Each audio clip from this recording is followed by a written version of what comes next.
June 21న విశాఖలో జరిగే అంతర్జాతీయ యోగా దినోత్సవాన్ని పార్టీలకు అతీతంగా విజయవంతం చేయాలని మంత్రి నారా లోకేష్ పిలుపునిచ్చారు. యోగా డే నిర్వహణపై ప్రభుత్వ అధికారులు, మంత్రులు, ప్రజాప్రతినిధులతో లోకేష్ సమీక్షించారు. ప్రభుత్వ ప్రత్యేక కార్యదర్శి కృష్ణబాబు, జిల్లా కలెక్టర్ హరీంద్ర ప్రసాద్ ఏర్పాట్లపై పవర్ పాయింట్ ప్రజెంటేషన్ ఇచ్చారు.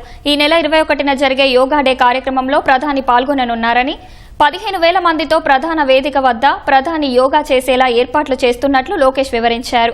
మొత్తం 5 లక్షల మందితో యోగా కార్యక్రమం నిర్వహిస్తున్నట్లు లోకేష్ వెల్లడించారు. ఇది కేవలం ఒక యోగా డే కాదు, భారతదేశమే కాదు ప్రపంచం మొత్తం విశాఖపట్నం వైపు చూసే రోజు. ఇది కేవలం ఆంధ్ర రాష్ట్ర ప్రభుత్వానికే కాదు, ఇది ఆంధ్ర రాష్ట్ర ప్రజలకి సంబంధించిన కార్యక్రమం. యోగా వల్ల మెంటలీ, ఫిజికలీ చాలా ఫిట్ అవుతాం. అదే ప్రధానమంత్రి గారు మనకిచ్చే డైరెక్షన్. సో పార్టీల అతీతంగా అందరం కలిసికట్టుగా పనిచేసి ఈ యోగా డేని జయప్రదం చేయాల్సిన అవసరం చాలా ఉంది. ఎవరైతే యోగా కార్యక్రమాల్లో పాల్గొనాలని వస్తున్నారో వాళ్ళకి అన్ని సౌకర్యాలు అందించాలి. మళ్ళీ తిరిగి వెళ్ళేటప్పుడు జాగ్రత్తగా తీసుకెళ్లాల్సిన బాధ్యత మన పైన ఉంటుంది.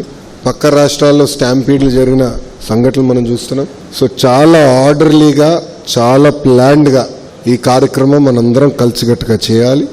ఈ కార్యక్రమం జయప్రదం చేయాల్సిందిగా ఇక్కడున్న అధికారుల్ని, ప్రజాప్రతినిధులందరినీ నేను కోరుకుంటాం జరుగుతుంది.